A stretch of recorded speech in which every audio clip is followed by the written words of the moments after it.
細胞卒業時半や腹見た自称言語案バイク同一細工役者理士肉意空空意識式即税空空即税式重創業式薬部尿税者理士税商法空総務商法空空上部増減税航空中部式部創業式無限意味税新意無式商法未足無限界内し無意識外無明薬無明人内し無老死薬無老死人無苦種滅動無知薬無得意無常特攻防大三角アンニャハラミタポシムテゲムテゲコンスクブオンリ祭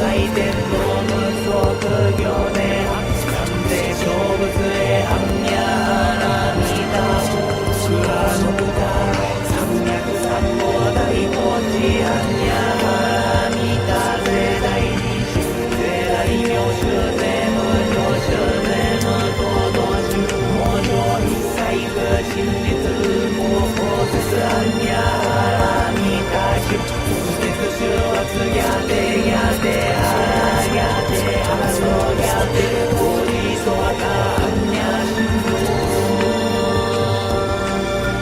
エガワクワクワクワクワモテヤマネクリサイニオカゴ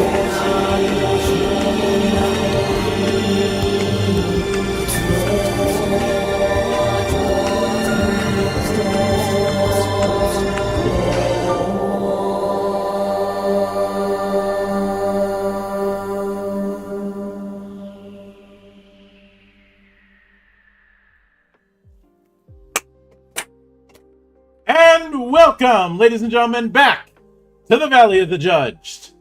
I am your one and only gaming monk, better known as Mildra, and with me as always is my good brother here in the temple, the man of 1,000 runes, the CEO of Zadara Enterprises, and the bane of my fucking existence, good brother Xanatrix. Zadara Enterprises would like to remind you that politics does not matter to us, because one day we will rule everything, and there's nothing you can do to stop that. Shut up, legal. You're an AI. You're supposed to help me with this thing.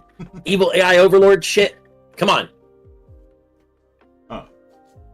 But we are back, finally. Coming off of the character creation run that we did with the Robotic Age. Last time around, when we went into it, we had gone with there's the potential for analysis paralysis, but it's not nearly as bad as other offenders in the same camp, the same ballpark, if you will. Mm-hmm. And a large reason for that is the fact that there is a degree of guidance there. It's not completely throwing you into the deep end. The combat style system solves a lot of that problem, and just segregating combat skills from everything else. And there's not a whole lot. There's still a kind of soft cap when it comes to min-maxing. You know, taking disadvantages in order to get more points to spend on advantages. Yep. Much like with, say, Anima, you can only get so much out of that. Now, there is still a wide variety of stuff you can spend your character points on, but there's examples given. I think we could have gone a little bit farther in doing a step-by-step, but that's a small potatoes kind of thing. Mm. And we also kind of had a few hints regarding how the core mechanics are going to work, namely that D10s are going to rule, which is fine. It's fine by me because I have been cursed with D6s for the last few months in other shows on this channel. He means blessed, everybody, not cursed. Blurst. It's more of the fact that somehow multiple games in a row end up using D6s that we end up covering in some form or another. Mm-hmm. It's not like they're all using it the same. I mean, Hell Knight isn't using it the same as, say, Sword World. But Exactly. it's one of those if I had a nickel kind of memes.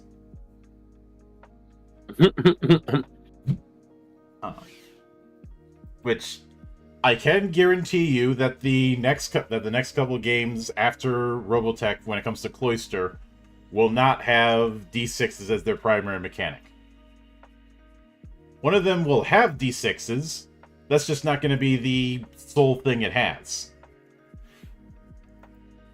But not that whatever our randomization engine truly matters to us here in the temple, as we've always said, the core concept matters. Yeah, it's just one of those. It's just one of those funny little coincidences that crop up. But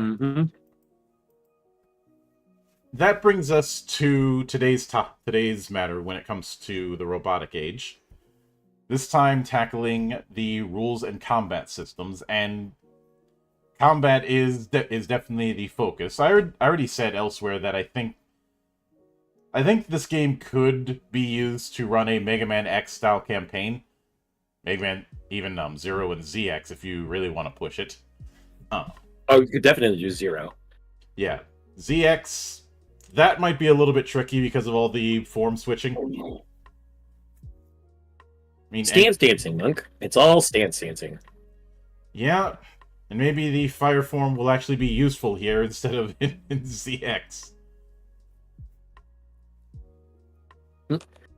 Hey, the Fafnir form was useful. You could plot out the paths on your touchscreen so it could shoot around corners and shit.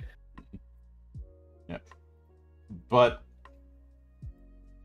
so we open up with, before combat begins, you must determine who gets to act first. This is called initiative and helps keep the chaos of combat on a manageable level.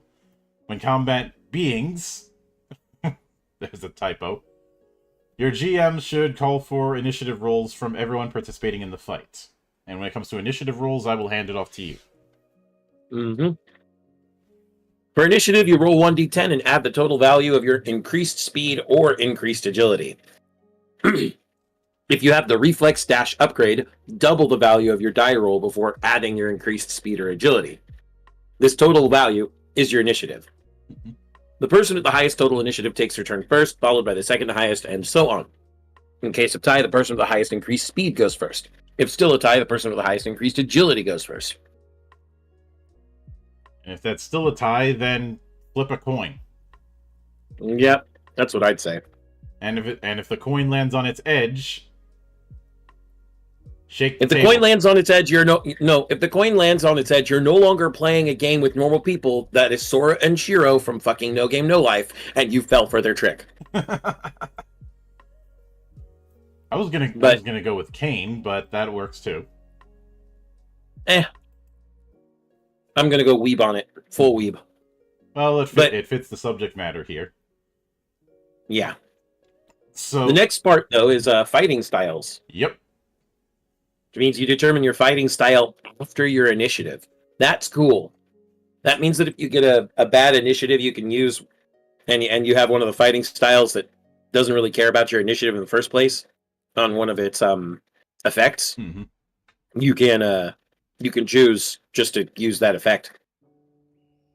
It says, once initiative has been determined, but before beginning combat, everyone must declare which fighting style effect they are going to be using. Once this is chosen, it cannot be changed until combat is over, except for the fact that, as we saw with some of the upgrades you can get an upgrade that allows you to swap in the middle of battle. Both fighting styles and fighting style effects. It's just very expensive in character points. Mm-hmm. Some fighting styles can change your initiative total. If this happens, take your new place in the initiative order before the first turn begins. And then it has this very, very long initiative order example that even explains how fighting styles change initiative order. Mm-hmm. But I'm not going to get into that, because now actions and time. Time outside of combat can be more fluid, and actions can flow together. But while in combat, time is represented by turns, actions, and rounds. These seem like they're going to be fairly straightforward, considering many games use this type of action economy, ours included. Mm-hmm. Every character gets a turn, which is where they execute actions. Once they've used all their actions, that's the end of their turn, and you go to the next in the initiative order. When everyone has taken a turn and used all of their actions, that's a full round, and then you go back to the top of the initiative order, or re-roll initiative depending on the game. We'll see when we get to the rounds section. But then it goes into actions, and you have three actions: the general action, the combat action, and the instant action. Now, general actions are used for non-combat tasks such as skill rolls, move up to your speed, picking something up from the group, or giving an inspiring speech. As long as it doesn't use a combat skill or the charge upgrade, you can do it as part of your general action.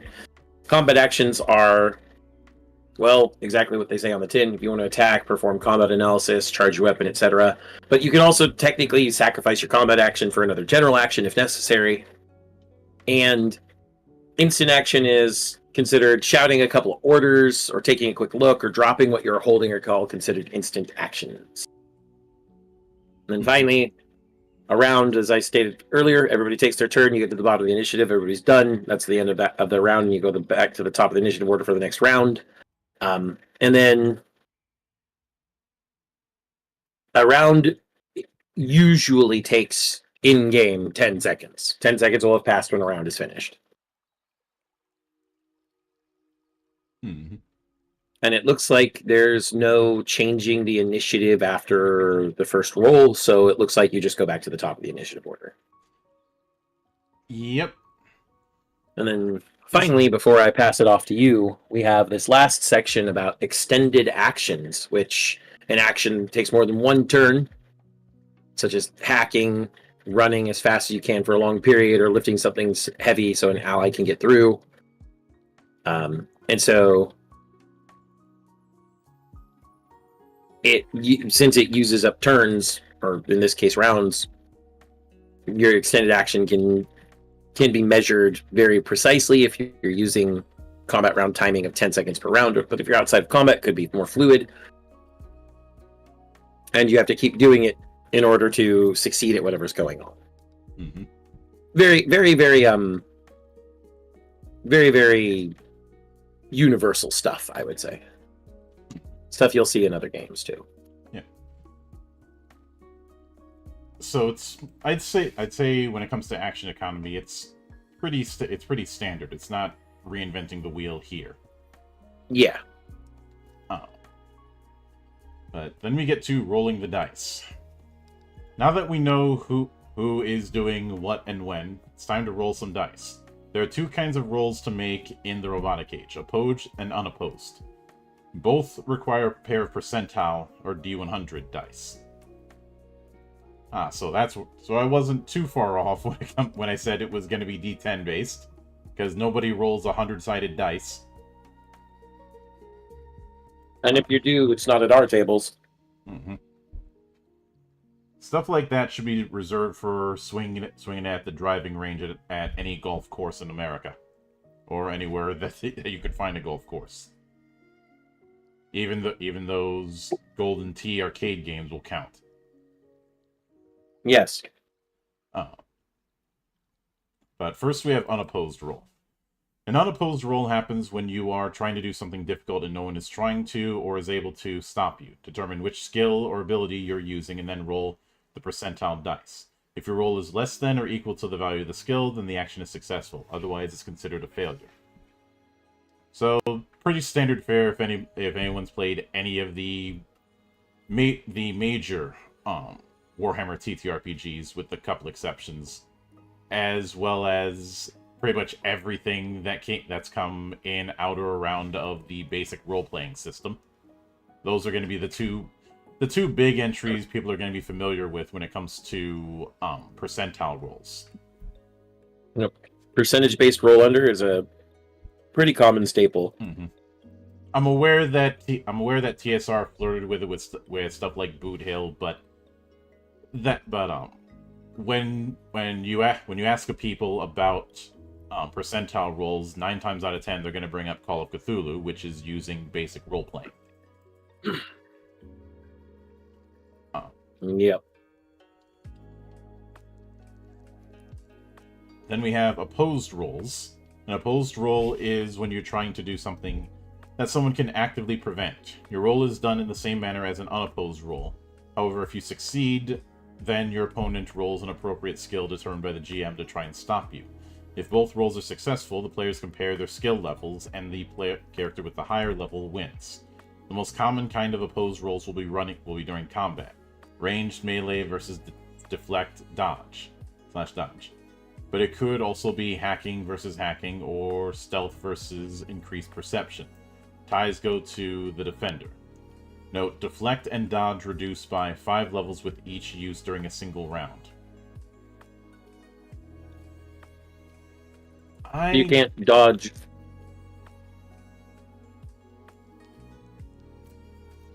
I'm not sure. I don't like that idea.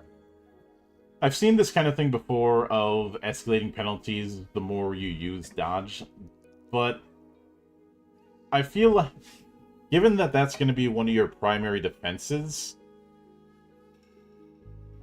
I feel like that ends up creating more problems. I know some might say, well, you're taking up stamina by dodging so much, you're eventually going to run out.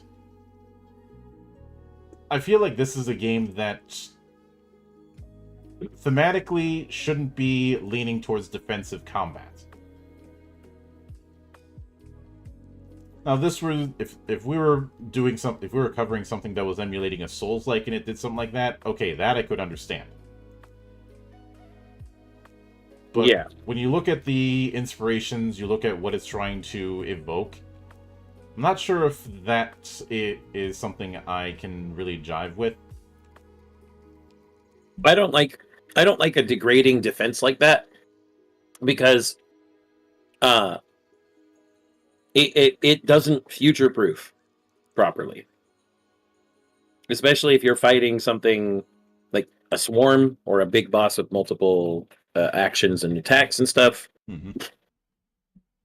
It basically assures law of averages you're gonna get hit. Which I know a lot of people, especially in the game design space, waffle about making sure that an encounter drains a certain amount of resources. When it comes to that sort of thing, I feel like there's far too many variables to really put too much stock in that, and a lot of people are terrified of making the characters too powerful. But I'm like, this is a power fantasy. Most RPGs are going to be power fantasies in some regard, but something like Robotic Age, even more so. Mm-hmm. Well, and the thing is, having a plan to have so many resources drained from a party is good and all, but it has to be executed in a way that doesn't feel like you're being hamstrung. Perfect point and example, if anybody who's watching this show has watched our one shot of Heavens and Heresies, everybody got used a lot of stuff. Hell, one of us got nearly killed. Mm-hmm. But it all felt like we still had good choices to make and fun things to do, and that we weren't being hamstrung. And I know it's multiple dodges in the same round, and it's going to refresh between rounds. But just if by some chance I end up running the Robotic Age, that's going out the window. I would like to point to any isometric CRPG on the PC from the late 90s and early 2000s that was turn-based, where you see 7 or 8 different mobs run up to the same person and try to hit them. Or better yet, let's just point at XCOM. Let me raise you one. Let's point at Wizardry. Fair game. I will give you that. No, in this respect, if you get someone who's sending a bunch of tiny mooks at you, little shit enemies, which happens. Sometimes you get swarmed by mooks. it means that mooks are going to be able to take down player characters if they just attack the same one, or even if it's just a bunch of them attacking all of them all the time in the same round. Which I feel is contrary to what this game is trying to evoke. Yes, especially with, again, we keep harping on the Mega Man thing, but there's a lot of Mega Man in this. Mm-hmm. In general, and Mega Man X in particular. Mm-hmm. But then we get to modifiers. No roll is made in a vacuum, and there are often factors to make your action easier or harder. Trying to fire a long-range shot in a heavy storm, making a melee attack in pure darkness, or discerning the password to a protected file are all examples of modifiers. It basically goes that the range of modifiers is plus or minus 5 to 15. Minor distractions or minor fortune is plus or minus 5 respectively, and shouldn't go higher than 15 in terms of what it's adding or taking away, which is pretty standard. But it is followed up with the rule of cool, which is essentially a stunt bonus. That can give either plus 5 or plus 10, saying only plus 5 if it sounds fun, to a max of plus 10 if the entire group cracks up laughing. And we get actual playtest examples. An android character earned a plus 5 bonus for using her all-surface movement upgrade to run up a wall and ceiling so she was directly above her target, then falling onto her target as part of a hammer attack. A cyborg character got a plus 10 bonus on his grapple check for trying to grapple someone out of a 50-story window. Yeah, that's defenestrating yourself from 50 stories up to kill somebody. Mm-hmm. That's nice. Let's see. Then they go into when not to roll. And it's basically don't roll if there's no risk of failure. Yeah, there's no stakes. Mm-hmm. See, after that, it does go into dodge and deflect, which are the primary defensive combat skills, and goes into that degrading minus 5 for each use. Which again, I'm not that big on, and it's part of the reason why with our system, instead of having a degrading modifier for dodge and parry with FF Legend, we just have it that you can do it, but if you fail, you're going to be taking a bigger hit. Yep, it ignores some of your armor, some of the special things about armor that help protect you, such as damage reduction. Mm-hmm. But you can do it once per any source of damage, infinitely. And if you take 11 attacks where your next turn comes up, you can dodge or parry 11 times in our system. Yeah. But it does note that dodge and deflect can never be reduced below 5, unlike other skills. But even then, having to roll a 5 or lower, a 5% chance in percentile, nah.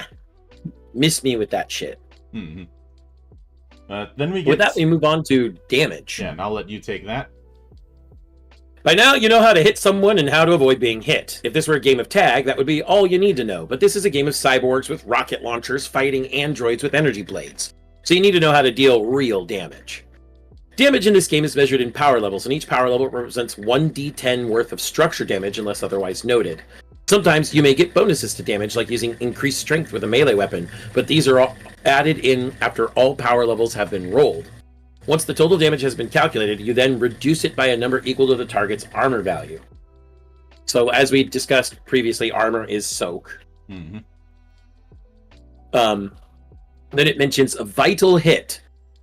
While rolling your damage, a power level die that rolls a 10 means you have landed a vital hit. Every time you score a vital hit, it's exploding. You may roll an additional 1d10 to add, but the bonus dice cannot explode, so they can only explode once. That is probably to prevent people from doing ridiculous damage when you keep getting 10s, or some of the crit fishers that I've seen even in high level L5R play. I've had some pretty infamous cases because, at a certain point, especially in 3rd edition, if you get 9s or 10s, they're exploding, and they keep exploding. Mm-hmm. But that's it's good that you get at least one explosion from each power level die. Mm-hmm. So next we go on to, it looks like, damage types. Yep. Or at least sources of damage. And we have fire. Sometimes things just start to catch fire. Fires have a static power level equal to their size, described below. If you stand, move through, or otherwise touch fire, it does its power level worth of damage to you. Fire damage caused this way ignores structure armor, but can be negated with the fire protection upgrade. Mm-hmm. And it actually has a very nice, a fire that is the size of a torch or wastebasket is power level 1. Door or otherwise human-sized is 2. Motorcycle or otherwise horse-sized is 3. Small car or small bedroom is 4. Truck or several rooms in size is 5. And a small house or a forest fire is 6. Mm-hmm. Just remember, only Hugh can prevent florist friars. Anyway. Gravity is the double-edged sword that affects everything on the planet, and no one wants to find themselves in midair without any means of flight.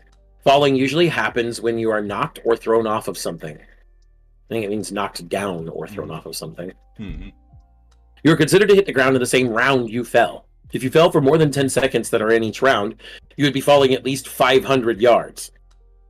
At that point, it's safe to consider your character structure dead, or just dead if human. If they fall for longer than 2 rounds, consider your character core dead on impact, or a thick paste if human. No, you wouldn't be thick paste. Remember that after falling for a certain amount of time, you hit terminal velocity. Mm-hmm. The amount of damage you take from falling depends on 2 factors: how far you fell, and if you are human. Falling damage is reduced by armor. So if you're falling normally, not human, at a distance of 10, 15, 20, 25, and 30 yards, it increases in power level damage from 1 to 5. Mm-hmm. If it's a human, 3 yards, 6 yards, 9 yards, 12 yards, and 15 yards. So basically half of everything but the 10 yards. Yep. I would like to note that people falling from 9 feet doesn't necessarily cause any issues so long as you don't jam your bones into things. You can easily fall from 9 feet if you know how to tumble. Mm-hmm. I know from experience. And I will take all the way down to healing and then pass it back to you, Monk. All right. Okay. So next we get to catastrophic damage. Although generally tougher than humans, those with artificially enhanced bodies can still take a large enough hit to shake some important things loose. This is called catastrophic damage and really hinders you when it happens. You might have seen earlier that you have a catastrophic damage threshold of 20. This is universal and can only be increased by taking increased durability. If you take damage from any source that exceeds your CD threshold after armor is applied, then you suffer catastrophic damage. When this happens, pick one of the categories below and fill in the checkbox.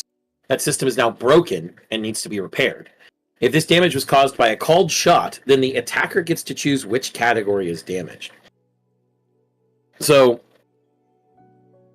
there are 10 things. Ability, which disables a chosen ability. Upgrade, which disables an upgrade. Weapon power level reduces a weapon's power level until it could be reduced to 0 until fixed. Weapon range cuts range in half, rounded up. Weapon enhancements turns off an enhancement or is reduced to level 1.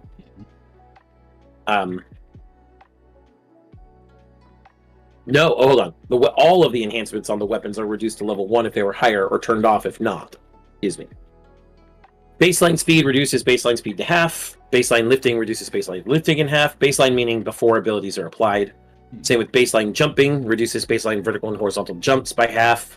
Baseline perception gets a -10 modifier until fixed, and stealth tests made against you have a +10. And And then baseline agility.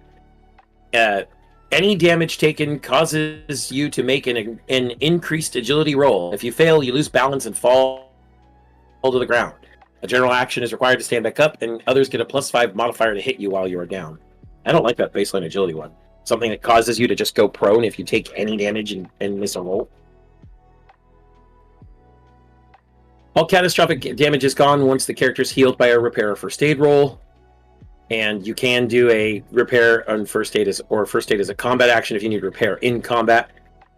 And if this succeeds, no structure or core is healed, but a single damage system is repaired.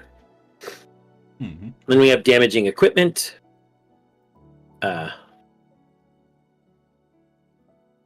Everything has a structure value. Weapons of military quality have 25 structure and become damaged by a call shot. And when a weapon runs out of structure, it suffers catastrophic damage to its power level, and any damage taken after that automatically causes catastrophic damage to its range and then its enhancements. When an object structure reaches 0, it is destroyed.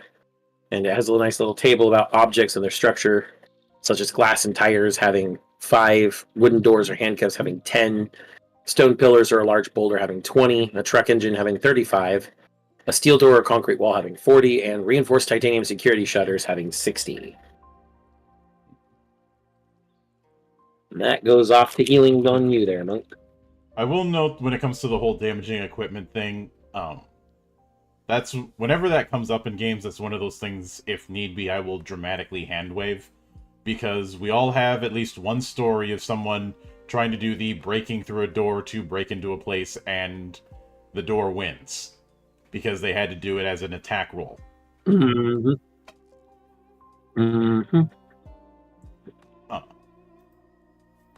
Which, when the door ends up being more sturdy than the enemies you're supposed to be fighting, or if you're a barbarian and you're losing a fight with a wooden door, there is a problem. But. Mm-hmm. And before I get to healing, I'll give one example. Somebody knew that there was somebody on the other side of the door, so he wanted to do a running drop kick to kick the door off and have the door hit the guy. But he had to roll it as an attack, and he didn't botch, but he missed. And then he bounced off the door. Yeah. Yeah. I've seen that happen. Like in that kind of situation, just let him have his cool moment. But let him have his cool moment since the enemy's unaware. Mm-hmm. But then we get to healing. This is one area where humans come out ahead. Although artificial skin can heal itself, wires and servos cannot. Human characters naturally heal 5 core for every day of bed rest, or 1 core for every day of normal activity. Cyborgs, still being partially human, can heal structure at the same rate, but only to a maximum of 20 structure. Everything beyond it has to be repaired, as does their core damage. Androids and transhumans, however, are not so lucky. Their artificial skin stitches itself back together within 2 hours, making them look healthy, but it only heals a max of 5 structure. The only true way to heal a cyborg, android, or transhuman is via the repair skill. Okay, so that's your natural healing kind of setup. Then we have death. When a character's structure or core reaches 0, the character suffers a form of death. For humans, this should be self-explanatory, but for androids, transhumans, and cyborgs, there are 2 types of death. First is structure death. Your structure reaches 0. So the body's taken too much stress and snaps, bends, breaks, ruptures, and or cracks while servos shatter, hydraulic fluid spills like blood, and the body crumples onto the ground. Your structure cannot be repaired after you suffer structure death. You lose all upgrades, abilities, and armors when you suffer structure death, as they are destroyed with you. However, you can still be saved yet. Your personality, your memories, and perhaps even your very soul are stored within your core. If it can be retrieved, usually with a mechanics roll, it can be placed in a new body. Then core death. When a character's core reaches 0, he suffers core death, the truest of deaths. As your core leaks coolants and starts losing power, your mind fades and is eventually erased. All memories, all your quirks, everything that makes you an individual is deleted as your core dies and your body locks up. Your core cannot be repaired after suffering core death. You lose all combat skills, quirks, and fighting styles. However, you can still be of some use. As long as you haven't also suffered structure death, then your body is intact, if not probably very injured.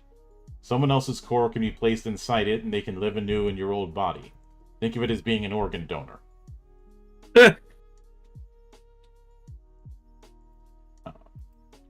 And then we have special combat actions. The first of which is aiming, and I'll hand that off to you. All right.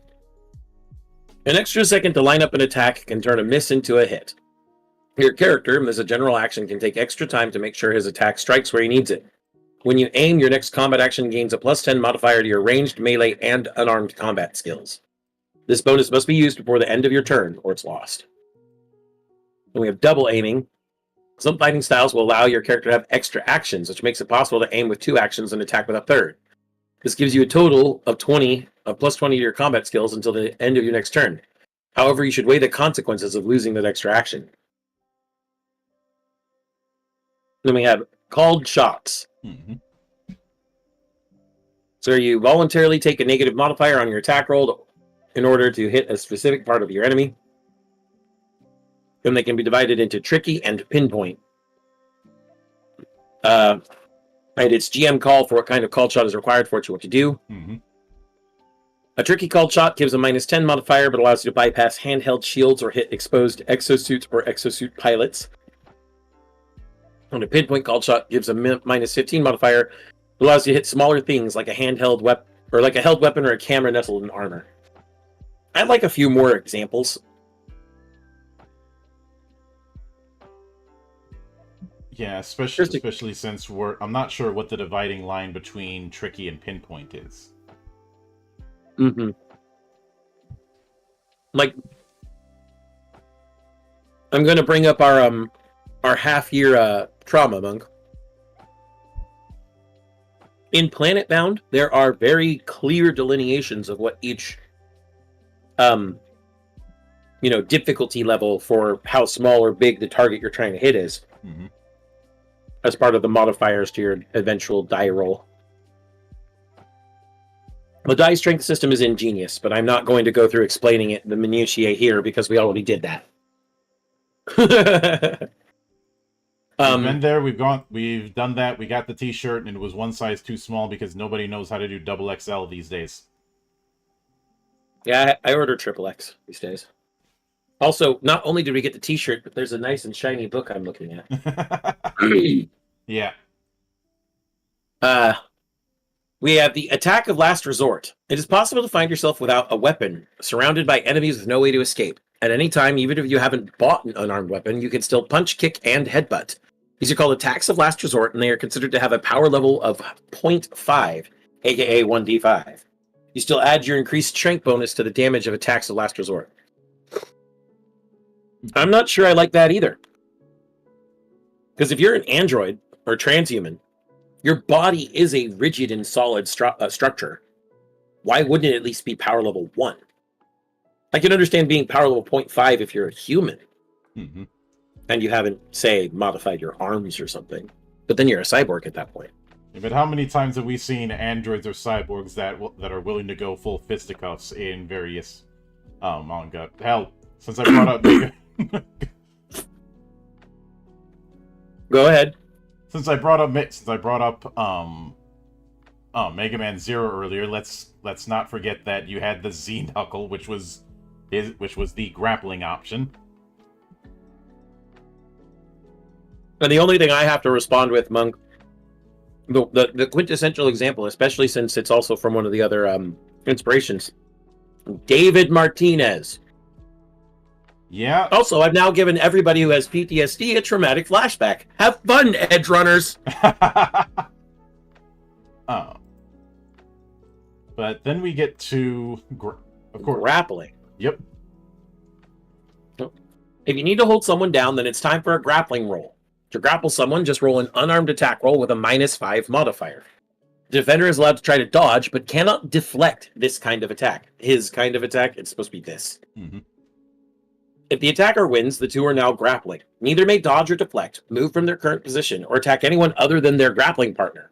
The attacker, however, loses 1 power level due to the awkward nature of attacks. On the defender's turn, he may attempt to break free as a general action. Both grapplers roll 1d10 plus 1d10 for every 10 points of increased strength they have. If the defender wins or ties, he breaks free. The attacker may choose to release his target as a general action, attack him with the above restrictions, or may attempt to throw him as his combat action. I mean, with throwing, when you're so mad you want to throw a manhole cover at somebody, this is how you do it. You can throw objects with a weight up to half of what you can lift normally. Throwing is an unarmed combat roll, and you have a range of 10 yards. Your target suffers a negative modifier to dodge or deflect the object's power level, which is it's supposed to. Your target suffers a negative modifier to dodge/deflect. The object's power level is determined by how heavy the object is.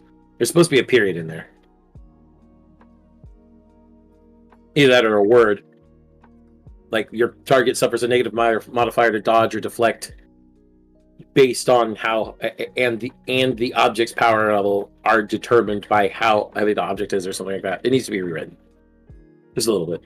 We have this nice little chart from 50 to 1,000 pounds with little ranges in between, showing the dodge deflect modifier and the power level of the attack. It says you may add any bonus damage from increased strength into this damage roll. If the attack hits, both your target and the object thrown take the amount of damage rolled. If your attack misses, only the thrown object takes the damage. Fun. Mm-hmm. There's some odd bits when it comes to initiating the grapple, and the whole thing of it being awkward. If somebody knows what they're doing with CQC, it shouldn't be that awkward. Mm-hmm. Now the one need only look at Solid Snake. Yeah. Or or any character that's doing any sort of grappling setup. Or Baki Hanma. Yeah, I'm well aware that grappling is one of those tricky things when it comes to RPGs, but somebody's inevitably gonna want to break out wrestling moves in in a scene. Lord knows I've done it many times. Same. And if I'm being honest, a lot of times the grapple only covers clinch and treating any sort of attack as just doing a melee attack while grappled. Oh, and of course, there's the elephant in the room, which is the grappling rules in 3rd edition and Pathfinder. That's a whole column's worth of fucking text. Yep. We just made our grapple a fucking condition, essentially. It's one of our status conditions. Yeah. Mostly because if I wanted making it into a whole other microsystem like some do, I feel like that can lean into the duet problem to a lesser extent than, say, hacking systems in some games, but it is still something to consider. Okay. But now, I will admit that I enjoy the fact that we have a throwing part, but the reduced power thing and saying you're losing 1 power level due to the awkward nature of attacks. Mm-hmm. It's that whole awkward nature thing that I have to raise an eyebrow about.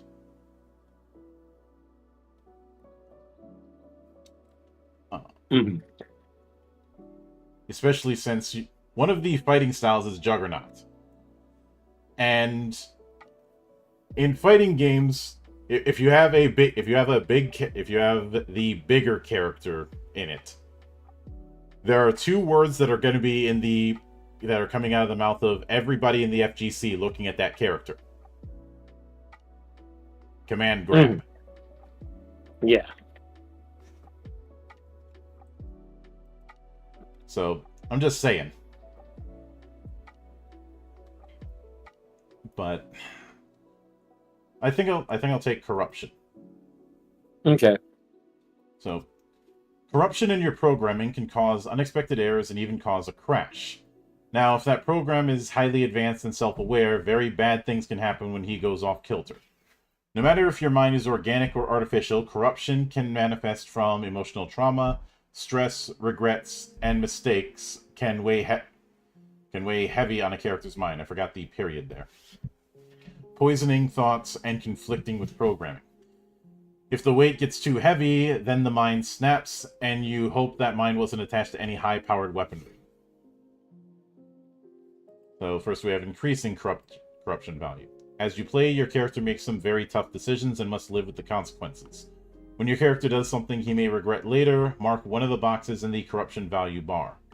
How many boxes marked depends on the severity of the action and is ultimately up to the GM, but below is a guide to the most common ways to gain corruption. Injuring an ally or civilian, one box. Causing core death of an enemy when you have no choice, 2 boxes. Failing an ally or loved one, 2 to 4 boxes. Torture, 3 boxes.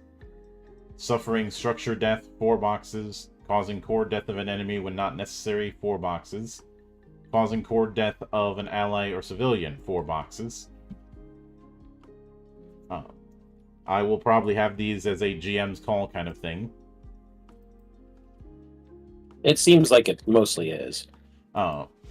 Mostly because of experiences with the paladin problem. Yeah, there's a. let's hope that's not here. I could see the seeds of it, but it's not as bad as other cases. And when we finish with corruption, I should, for the benefit of those listening, go into what exactly I mean by the paladin problem. But moving on to effects of corruption. As corruption increases, your personality changes ever so slightly. You start taking more risks, become short-tempered, or may even stop caring what other people think of your actions or their consequences. Your corruption value is divided into 3 10-box segments, each a different stage of corruption. Each stage represents a greater burden for the mind or programming to deal with, but also come with a unique benefit. After all, it pays to be a sociopath sometimes. So stage 0 is uncorrupted, so no boxes. Everyone starts at this stage. Doesn't mean you're innocent or devoid of regrets, they just aren't enough to keep you up at night. Stage 1 is boxes 11 to 20. You've made some mistakes, but you strive to be better, so these kind of things never happen again. When you reach this stage, add stage 1 to your list of quirks. It gives the following benefit. When rolling damage, you may take 1 point of core damage, ignoring armor, to reroll 1 power level die. Each die may only be rerolled once. Stage 2, so boxes 21 through 30. You've done some things, horrible things. From the pain, however, you draw the strength to achieve things you normally wouldn't think possible. When you reach this stage, add stage 2 to your list of quirks. Gives the following benefit. When your skill roll is 2 of the same number, your roll automatically succeeds even if it wouldn't normally. However, you also instantly suffer 5 core damage which ignores armor. That's a 10% chance to auto-succeed, so I can see why you're suffering damage for that. Stage 3 is corrupted, so more than 30. That was all your mind could take. The floodgates are open and the crazy is out. Just hope you don't wake up in a bed full of severed heads when you regain your senses. 2 words, mental breakdown. You and your GM should discuss how exactly this manifests, as it varies from person to person based on their individual quirks and personality. A shy character may lock himself in his room, not even leaving for food. A trigger-happy character may shoot the next person who bumps into him, no matter who it is. A paranoid character may start taking himself apart, trying to find out what they implanted in him. You do not increase your corruption value while you are suffering from a mental breakdown. This state lasts for a number of days equal to how much your corruption value exceeds 30. At the end of that period, if you survived, reduce your corruption by 5 and add corrupted to your list of quirks. If for some reason after you recover your corruption is still over 30, then you relapse and have a second, but thankfully shorter, mental breakdown. At the end of that period of time, reduce your corruption value by 5 and check if you relapse again. And we have an example of the matter. Then finally, removing corruption. Removing corruption is easy, just relax. Extended periods of downtime spent meditating or volunteering your time to a worthy cause can ease a troubled mind. Just getting your mind off your troubles can help make them fade. For every week spent without a combat encounter or major stress, you may reduce your corruption value by 5. However, some things cannot be forgotten no matter how much rest and downtime you get. Your corruption value can never be reduced below stage 1, unless you're still below stage 1, and you keep any quirks you gain from being corrupted. So, it doesn't... It's... that GM problem isn't as strong as in other cases, but, like I said, the potential for it is present. Mm-hmm. So before we continue on, I think we should go into what we mean by the paladin problem. The fall or die issue, you mean? Yeah. So, we haven't talked about it in a while, but because in the world's most litigious RPG, paladins, and actually in some other RPGs too, but the world's most litigious is the most prominent example, paladins are tied to alignment. And some GMs, when they're trying to make something interesting about the paladin, is that they will force the paladin to either violate their alignment and their code to their devoted god, and thus fall from grace, or die. Either you fall from grace and become a blackguard, which is a class that paladins could become if they fell from grace, a black. And for those of you who don't know what blackguard is, it's spelled blackguard, but it's pronounced blackguard. For those of you who didn't know that, just so you know now, learn something. It was a prestige class you could switch to in older versions of the most litigious game when you fell, but that also had the unfortunate side effect of making you a villain now. When you didn't necessarily want to be a villain, you could just be a paladin who needs to repatriate and seek forgiveness with their god, for all you know. It is a way to artificially add drama where none was necessarily needed, and also kind of spite a paladin player. Yeah, and as a result of that, that's where you get paladins doing the lawful stupid thing, kind of as a means of overcompensating. That and I do want to make clear, we call it the paladin problem because that's the most infamous case of it, but it's far from the only one. I mean, back in the AD&D days, you had the whole thing of barbarians were compelled to destroy magic items if they found them, or you had. I suppose one of the more infamous ones when it comes to games that we've played would probably be certain GMs using the Great Curse in Exalted. I even talked about this in my review of Exalted 2nd Edition.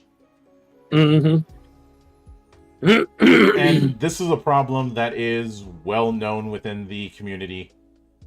And because of that, it's usually hammered home that you should only be doing these kind of virtue checks in the most dramatic of circumstances. Because Exalted is a game where you're supposed to be thinking big. Yeah. Well, you should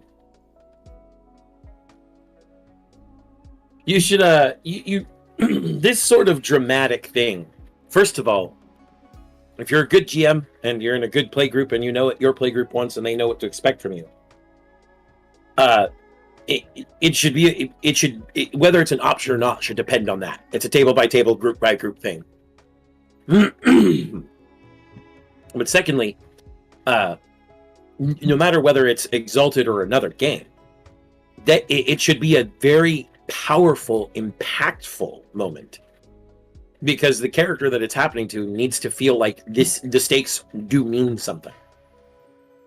If they don't, they're just going to feel like they're being spited. Yeah. And I look at that whole thing as a consequence of that lack of guidance thing that we talk about many times on this channel. Mm-hmm. Because if you double down on the whole, this should be a big dramatic moment, you're not going to have that problem as much. You might still have it, but at that point, that's a GM problem. But moving on from that, we next have exosuits. Yep. And let me state for the record, I love this splash piece that we've got here. Oh, of the what looks like probably Marines playing poker outside, while sitting in their exosuits. Mm-hmm. That's pretty good. Yeah. Exosuits are robotic exoskeletons that fit over a human operator like a suit of armor. Duh. While wearing an exosuit, a human is able to lift hundreds of pounds without effort and run as fast as a car. Developed by the American military in the 2020s. Hey, where's my exosuit? Don't worry, I'm designing that myself. R&D is working on it. Mm-hmm. Exosuits were originally used to haul heavy or dangerous equipment. With a skilled operator, one exosuit was able to do the job of 5 soldiers in half the time. During the new Civil War, exosuits were given stronger armor and heavier weapons, turning their operators into walking tanks. They provide many benefits to its wearer, such as extra structure and core, higher abilities, and are able to take core-draining upgrades. Use of exosuits declined in favor of drones and support units over time.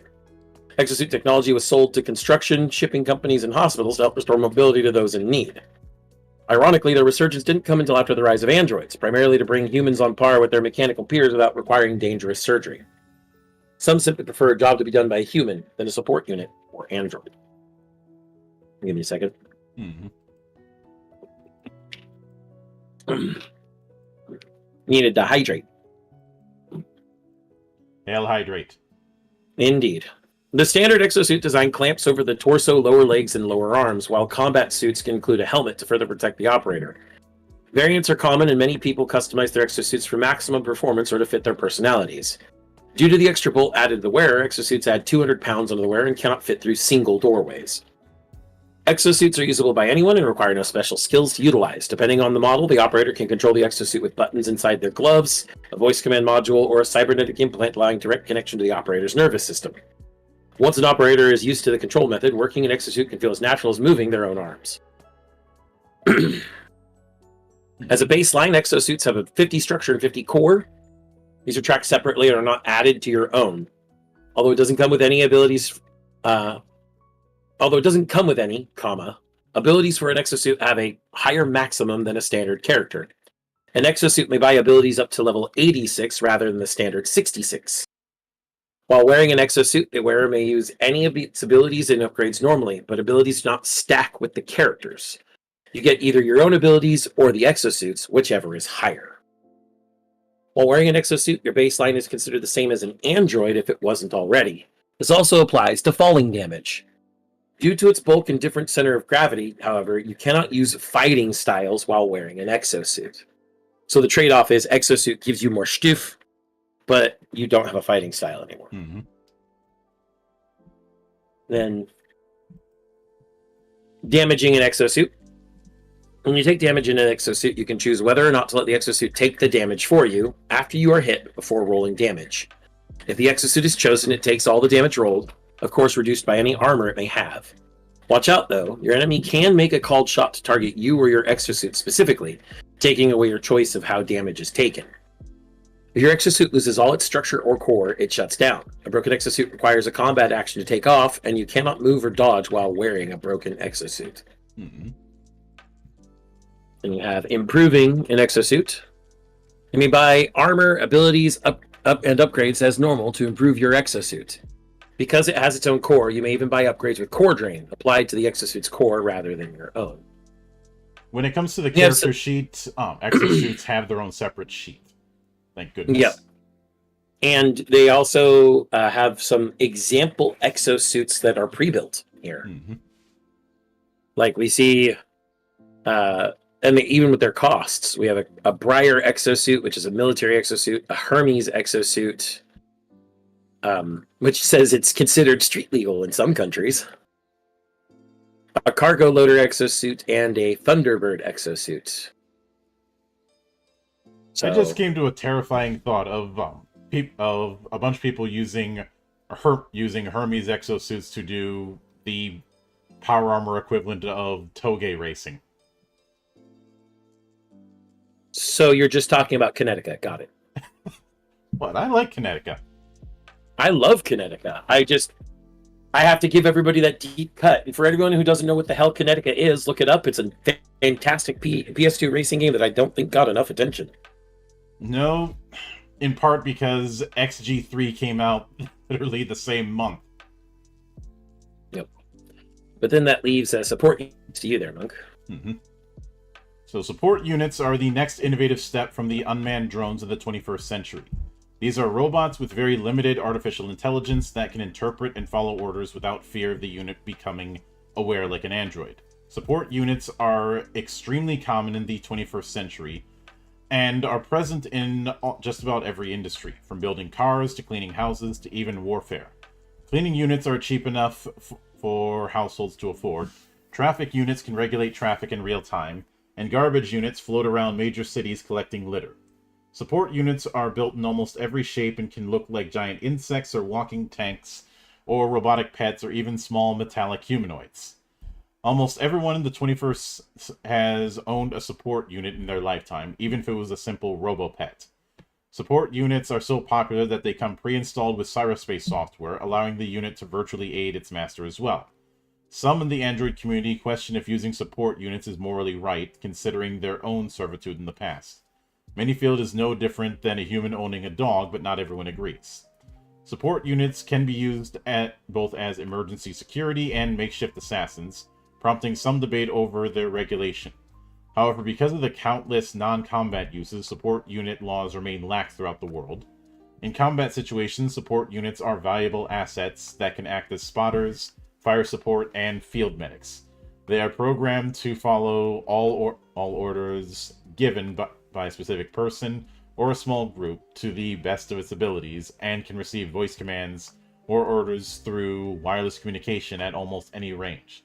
Some androids even modify their own bodies so their support unit can attach to them and become like another limb under their direct control. Why am I thinking of Rush? And Treble? I don't know. Or Gospel if for the fucking weebs in the room? I don't know. Anyway, support units baseline. They're built to have 50 structure and an android's baseline. Because of their specialized nature, they start with one combat skill at 40 and the rest at 0, but do not have a fighting style due to simplified AI. And for improving support units, the owner of a support unit can spend CP to buy abilities, armor, upgrades, skills, weapons, and improve combat skills just like any other character. Support units start with 20 CP to immediately spend on their original functions. And support units in combat, they get their own turn during combat and can use actions at the owner's discretion. It acts on the same initiative as the owner, taking its actions either right before or right after its owner. Support units take damage normally and shut down when their structure or core reaches 0. However, due to their lack of sentience and simplified AI, they cannot suffer core death and are good as new once repaired.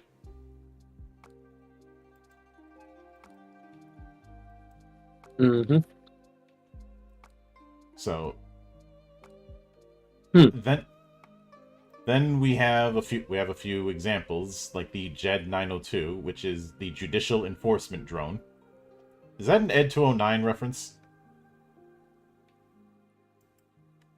I mean, it stands on tall legs to be taller than crowds and is armed with twin Gatling guns to encourage criminal compliance. Yep. Let's see. Familiar support unit, which is a custom-built attack dog. That is definitely Rush.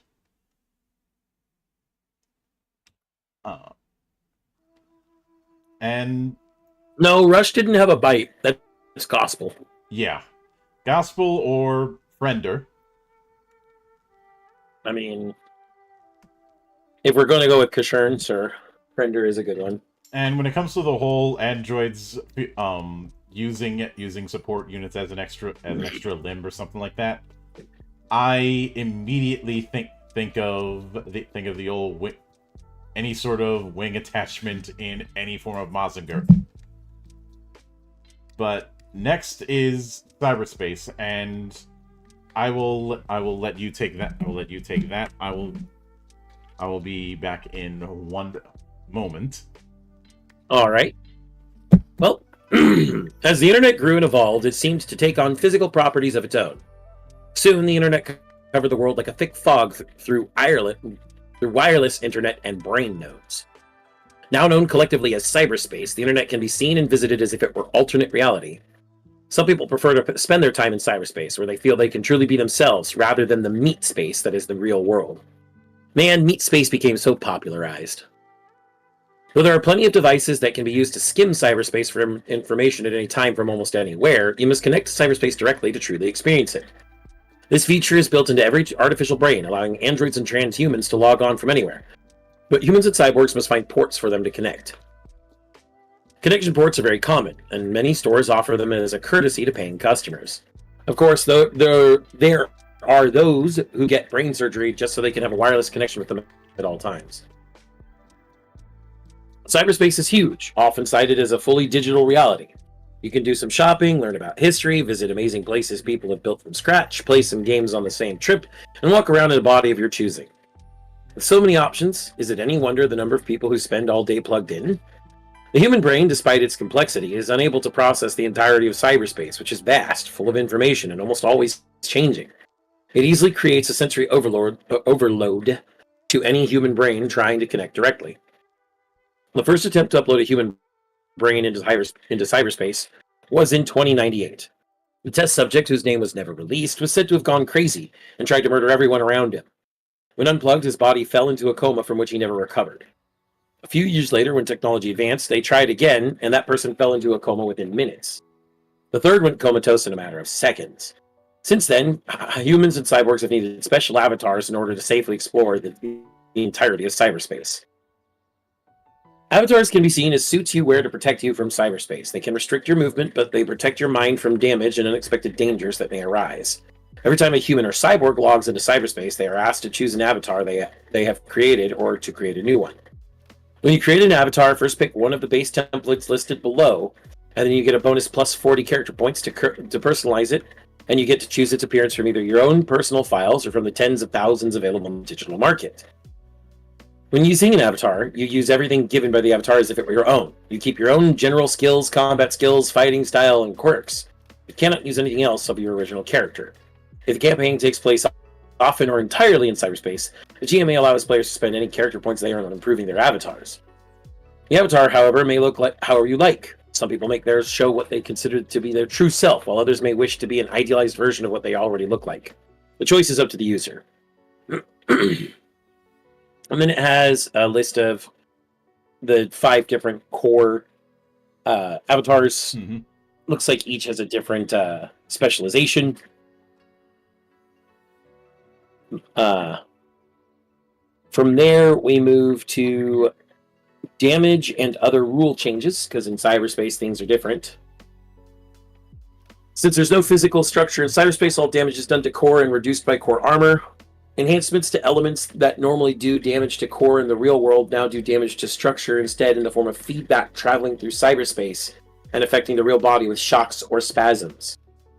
Only androids, transhumans, and those using personal avatars need to worry about this, as regular avatars act as enough of a buffer between the user and cyberspace to prevent this. All falling distances are doubled in cyberspace. All weapons in cyberspace automatically become energy-type weapons, even if they weren't in the real world. Because of this, metal, explosive, and fluid elements do not exist in cyberspace. If your avatar is reduced to 0 or fewer core, you are forcibly logged out of cyberspace. It takes the network 1 hour to reconfigure your avatar for use again, You can, however, switch to a new avatar during that time. While logged into cyberspace, your real body stands or sits in the position you are in until you log back out, as if frozen in time. You're unaware of anything happening around your physical body during this time. However, you were injured, you can feel it in cyberspace. It takes a combat action to log out of cyberspace, and healing. Damage cannot be healed normally in cyberspace. Everyone's avatars return to full core anytime they are logged out at midnight. Or anytime they are logged out or at midnight local server time every day. Mm-hmm.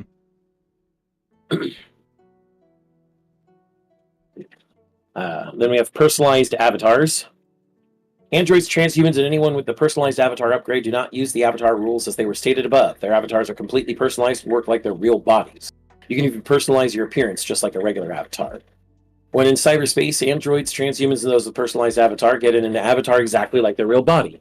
They get to use the digital version of their own weapons, exosuits, and support units, and everything else that makes them them. Any physical type weapons become energy for their avatar, and you lose any elements that are physical only. All personalized avatars have 100 core, even when used by a human. A user with a personalized avatar cannot use standard avatars. Personalized avatars do not automatically log off if their core damage reaches capacity, but require the user to choose to log off as an instant action. If the user decides to stay logged in, then all damage they take from then on will go to their core instead. This allows the user to remain in cyberspace even when under heavy fire, but as a risk to their own core. And I'll leave the digital landscape and beyond to you, folks. Yeah, the digital landscape part is mostly fluff, although there are a few things to note. One of them is that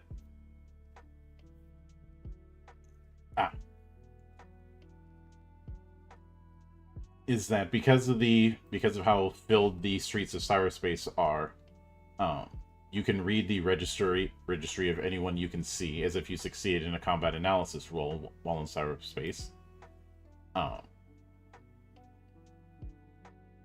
There is also the fact that because of how big it is, it can, to get to a new area, you find it via your browser and select area transfer. This process takes a combat action to start and a full round to complete. Once selected, you and any other willing people near you are enveloped in a ball of light and transferred instantly. If you're unsure where you want to go, you can visit a search engine, usually taking the form of a subway, and shows nearby places to visit and suggests commonly visited locations. Trollmakers are removed by domain security. There is also a hinting of glitches in cyberspace, so that's a story seed you can go with. Then personal browsers, which is exactly what it sounds like.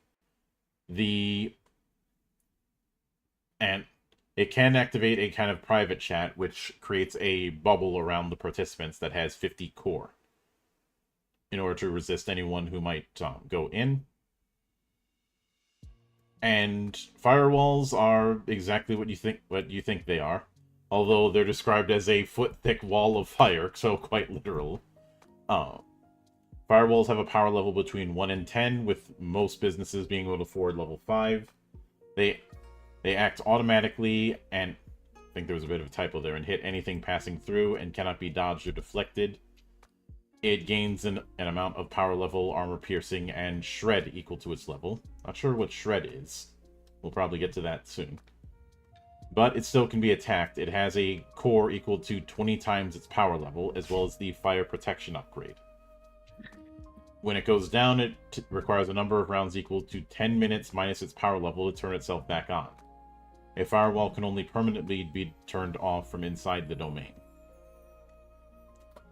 Then we have searching versus skimming. Yep. And well, searching cyberspace requires your browser to look up info at an information archive, library, or other domain. While skimming involves having a device that pulls data from cyberspace without having to be logged in. The latter is significantly less reliable. And it goes on to say, skimming cyberspace requires a number of extended actions depending on how obscure or hidden the information may be. And then referencing the chart that we see here. So, common knowledge, 6 actions, whereas specific detail Hidden knowledge would be 16 actions, and that can be multiplied by how specific the details are for what you're looking for. Yep.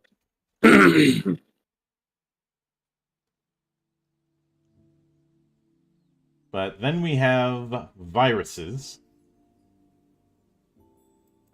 And which basically boil down to enemy mobs in cyberspace that aren't other people. Yeah. And we have 3 examples of them: DDoS, malware, and rootkit. Which I'd like to note that technically all of these and yet none of these are actual computer viruses. Yeah, or rather, they're computer virus types, I should say. Most viruses would actually, technically, I would say that viruses technically go under. This is my cybersecurity-tism coming in, people. Malware is an umbrella term for any piece of software meant to do malicious things. Viruses fall under that umbrella. DDoS, a distributed denial of service attack. It's an attack vector. Viruses can initiate a DDoS, but DDoS itself is not a virus. It's an attack vector. And a rootkit can be a virus. Absolutely.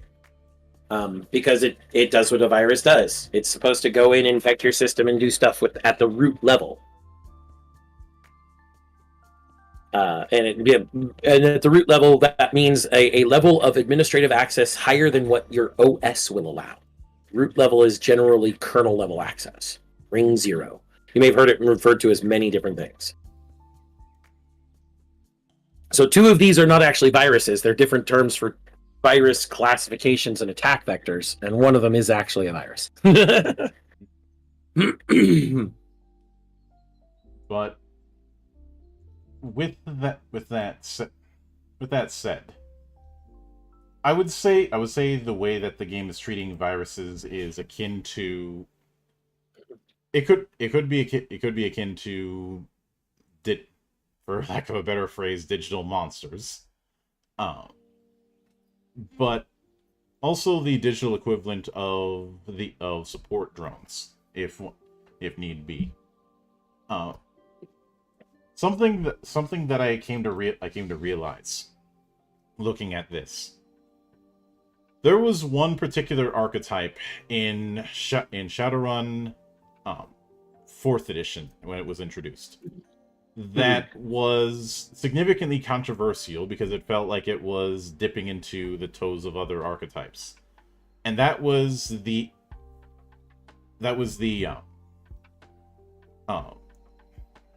Technomancer. The idea with it was doing an equivalent of the kind of spirit abilities that certain mages could use, but a cyberspace equivalent.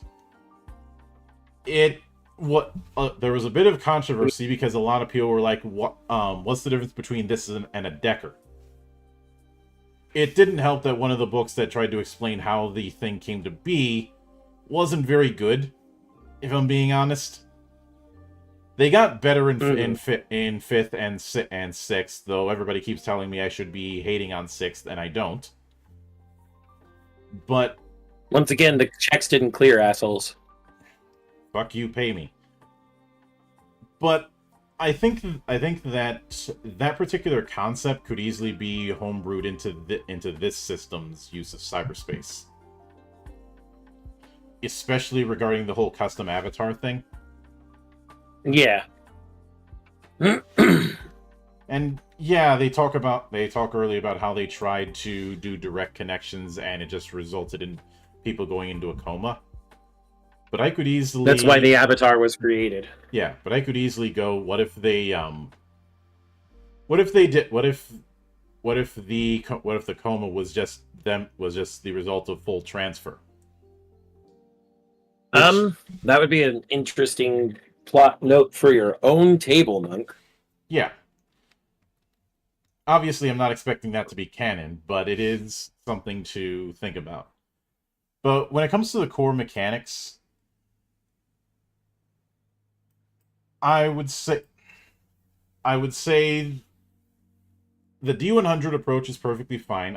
I can understand why 66 was the baseline, or not the baseline, the cap. Now that we know that we're dealing with percentile. Some of the I think the only problems we had was just some decisions that we felt were questionable, like the decaying use of defense and the way grappling worked. I think were the two big ones we've had a bit of an issue with. Yeah. I also think there could be a little more guidance and everything. There is some guidance, but just a couple more examples to flesh it out would be nice. I do like how exosuits work. It's a way for someone to play a squishy human without having to be as squishy. I could easily see someone. I was gonna say I could see someone extrapolating the exosuits thing into full mech, but that's already accounted for. Mug, remember how you were saying before that you wondered how you would do X's armors in this? Because exosuits don't just have to be humans. Here you go. The exosuits are X's armors. You could make an exosuit for each one. Yeah, I could. Especially I don't relish the notion of having to juggle multiple pages for a character sheet. That's why we have our companion rules the way that we do. But in this even though we have 7 sheets total for our character sheet. We do, though you physically can't use all of them. Yeah, you can use a maximum of 6.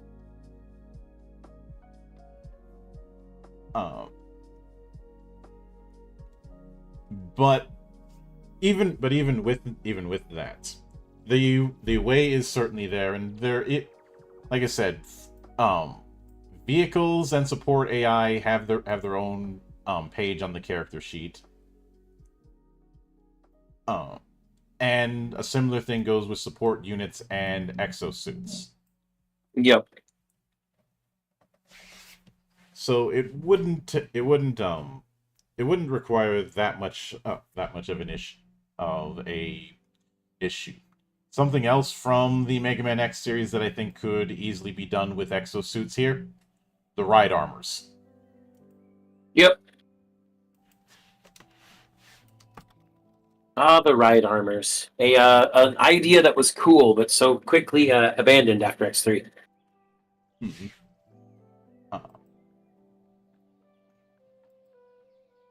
And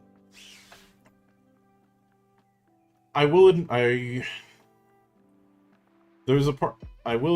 that depending on if I'm using the exosuits for, say, X's armors, I may have to rethink the whole no fighting style thing. Yeah, I mean, I don't think it's a really hard and fast thing anyway. If some exosuits can be linked to you neurally, your fighting style should be valid. Yeah. Whereas now that's with the armors for, say, X. When it comes to the forms with ZX, that is one case where I'd have to say, okay, for this the armor would need to have fighting styles, because you look at the different forms and each of them is vastly different from each other in terms of how they work. I'll be right back. No worries, man. I mean, Fafnir is going to work differently than Harpuria. Harpuria is going to work differently than Phantom. All of them are going to work significantly different from Omega and so on.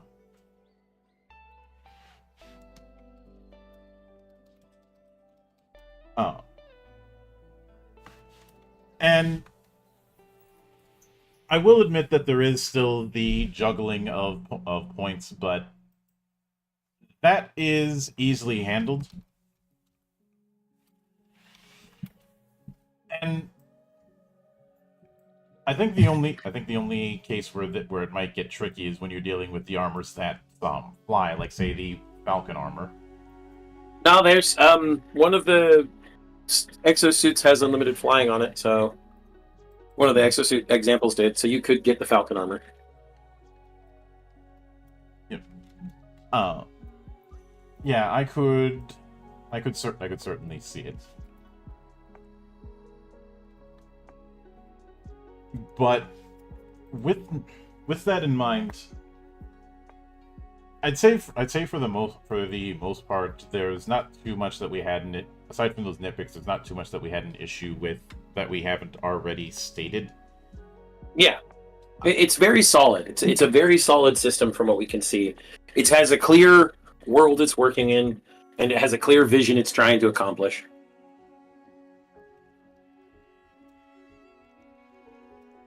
So I think it's pretty good so far. Mm-hmm. Yeah, and I will note when it comes to what they're leaning towards as far as exosuits. I don't think those are intended to be mecha. I think the custom vehicle thing is what that would fall under. Yeah, This is akin to power armor or just the general rule about what the line is between power armor and a mecha. yeah. I mean, if you want to get super technical, technically all power suits and exosuits count as mecha by the definition of mecha. Because mecha is any piloted humanoid, or not necessarily even humanoid, but piloted mechanical, suit that is trying to at least emulate some part of humanoid design. Because as we saw with Knights and Magic, they're not always humanoid. Yeah. Sometimes they're centauroid. Mm-hmm. But the big thing is that most people, when they think mecha, they think big. There is a cockpit that a human is sitting in, rather than it being more like a large, giant piece of armor that is kind of piloted as if it were just armor. Mm-hmm. Neither is necessarily right or wrong. Like I said, mecha is just that big umbrella term. But yeah, the exosuits are definitely like an armor rather than like a piloted vehicle. Yeah, and that's always been the dividing line for me, is how the piloting interface works. But yeah. And true. Although then you have things like fucking Gao Gaigar, where he is eaten by a lion and it becomes his body because he's being interfaced with it. The line is kind of blurred. And yes, the Gao Gaigar reference was necessary. Fuck anyone who thinks otherwise. Yeah. I suppose you could make a similar case for the mobile trace system. Yeah. There are always blurred lines when it comes to mecha. For every rule there is an exception, and especially when you're dealing with storytelling in East Asia, where genre and convention lines aren't as hard and fast as a lot of people think. This is where genre blends. Yeah, this is. I may cover this in amusing because there's not enough meat on the bones to cover it for something like Geek Watch, but it's in the same vein as why a lot of whenever people try and bring various anime characters into more traditional games that have a class system, they always end up feeling off. Mostly because the martial magic divide or magic equivalent isn't as prevalent. Yeah, I've mentioned this elsewhere, but when you look at the majority of characters in any sort of shonen battle manga, 99% of the time, if you try and put them in the world's most litigious role-playing game, they'd be some form of gish. Yep. Because of the fact that that's a game that's built around that dividing line, where that's not exactly present. Yeah, but we've kind of gone off the rails here. Yeah, but getting back on it, I think the only things that I'd probably house rule out is some of the restrictions regarding fighting styles. Yeah.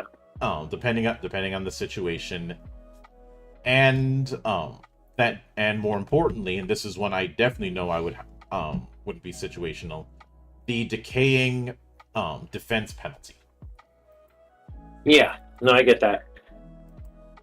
That one just, I don't like that one. Bad taste in the mouth.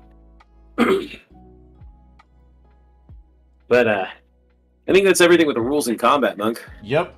So let me see the. We're on our rule of 3. Yep, our rule of 3 is coming. So let me see what I put on the itinerary for that. So next week we are covering something that is, technically speaking, by another person who I've had in the temple, even though it was a while ago, but I have been kind of ripping him off for years. We're covering one of the earliest free games that I delved into when I started really diving into things, with a little game called Badass. Mm. And as far as the person I'm ripping off, I'm obviously talking about J. Stephen Anyang, also known as the Philippine Gamer. So that's what we've got cooking for next week. And of course, tomorrow, tune in for a couple things. One, I will be doing an interview with Ed Jowett, since he's celebrating the 10th anniversary of Era of the Consortium, and had recently finished a 24-hour series of sessions.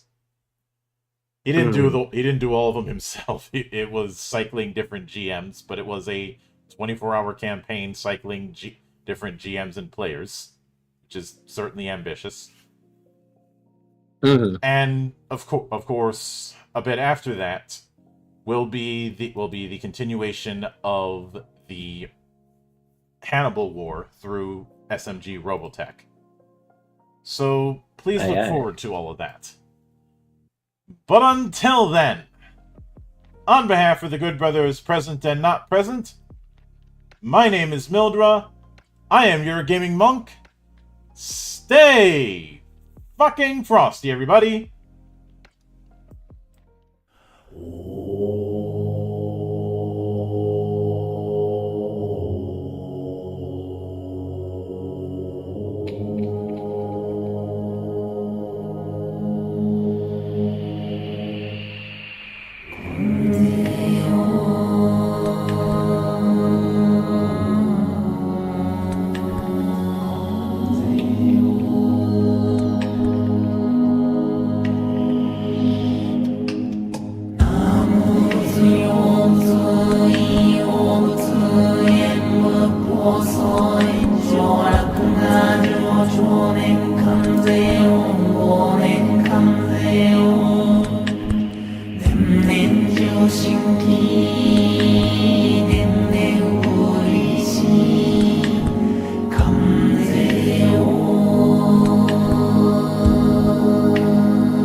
我所